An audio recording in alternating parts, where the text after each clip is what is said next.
বৃহস্পতিবার অখিল ভারতীয় বিদ্যার্থী পরিষদ কাকরাবন নগর অন্তর্গত গাংছড়া স্কুল শাখার পক্ষ থেকে নবীনবরণ অনুষ্ঠান করা হয় এবং স্কুলের একাদশ শ্রেণীর ছাত্রছাত্রীদের চন্দনের ফোঁটা ও কলম দিয়ে বরণ করা হয়। এখানে উপস্থিত ছিলেন কাকরাবন নগর শাখার সম্পাদক দেবাশিস সরকার, সহ সম্পাদক পূজা দেবনাথ, শিক্ষক সহদেব চক্রবর্তী সহ অন্যান্যরা, শিক্ষিকা অপরাজিতা সরকার।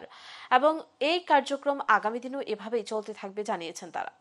আমাদের কাছে আসল শিক্ষা এবং বিদ্যার্থী পরিষদের অখিল ভারতীয় বিদ্যার্থী পরিষদের ছাত্র সংগঠনটা একটি সরকারি ছাত্র সংগঠন, সরকারি নথিভুক্ত ছাত্র সংগঠন, যে কারণে শিক্ষকরা এই সংগঠনে জড়িত।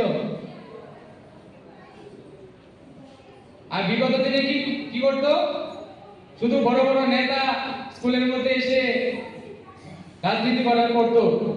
আর এখন শিক্ষকদের তো আগে কোনো গুরুত্বই দেওয়া হতো না। ক্লাস চলাকালীন ওদেরকে বলা হতো যে স্টুডেন্টরা ছেড়ে দেন, আমরা মিছিল করানো তাদের নিয়ে। এরপর দুদিন পরে পরে 5 টাকা 10 টাকা করে না দিলে কি করতো, ধমকি আনালে কি করতো, স্কুলের ভিতরে আইলে তাদেরকে মারতো।